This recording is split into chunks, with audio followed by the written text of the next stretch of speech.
Hi everybody, how's it going? Today we have problem number 18. It's about write a program to calculate the circle area but through diameter. Alright, this time through the diameter. As you saw on the picture here, through the diameter. Then print it on the console screen. Same like the previous problem, but it was previous problems through radius. Okay, the radius of the circumference, the environment of the circle, but this time through diameter. Well, how we gonna calculate the circle through diameter? The math said we'll take the area, right, the circumference, and by multiply d squared by, which is the 3.14 value, multiply d squared or d to the power 2. All these results, the result that we will get it from by multiply d squared, we will divide it by 4 and we will get the result. For example, if the user insert 10, the output should to be 78.5 something. So let's go to Visual Studio to see how we're gonna convert this math into code. Alright, this is the solution of problem number 18. It's to calculate the circle area, circumference, through diameter this time. Alright, before it was through radius, but this time through diameter.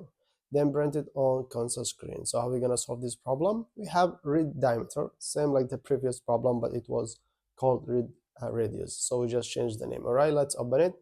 Same everything. Please insert the diameter of circle. We store it inside the variable when we take it from the user to the console screen.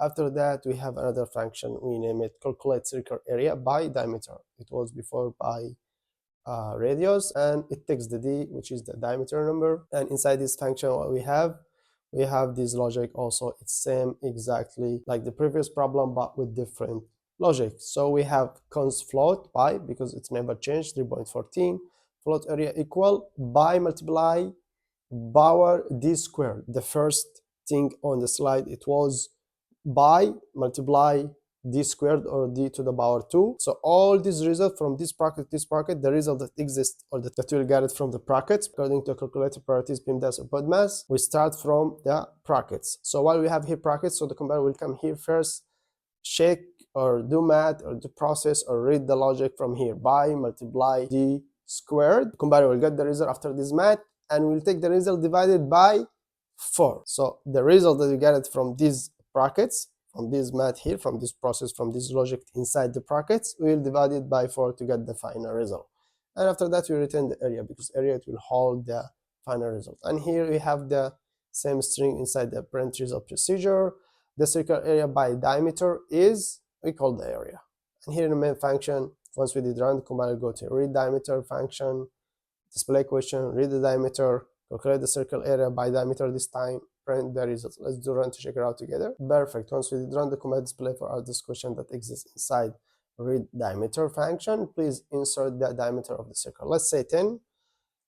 The circle area by diameter is 78.5. So that was the solution of problem number 18. It was about to calculate the circle area through diameter this time. All right, and as I said before, I don't want you to panic and you say, oh, I have to know math, or I have to know how to calculate the circle or the rectangle or triangle. You don't have to. You don't have to at all. If you know it, is good. If you don't know it, like me, I will go to Google, I will search how I can calculate the circle by diameter, by radius, whatever. I just use this to practice on calculation priorities. I want to use this math just to let you practice on calculation priorities that we take it in the previous course. That's the goal from it. I just want you to know how to change the math into code without doing mistakes with the calculation of priorities. Like start with what? So we have now by multiply d squared. So this I will put it in the bracket to get the results, and after that divide by 5 or divide by 4. I will put it next to it to know that not everything you'll put it in the same bracket, that you should separate the first step, and after that when you get the result, you divide it with the number to get the result of the circle by radius or by diameter. So I don't want you to panic. I don't want you to feel down at all.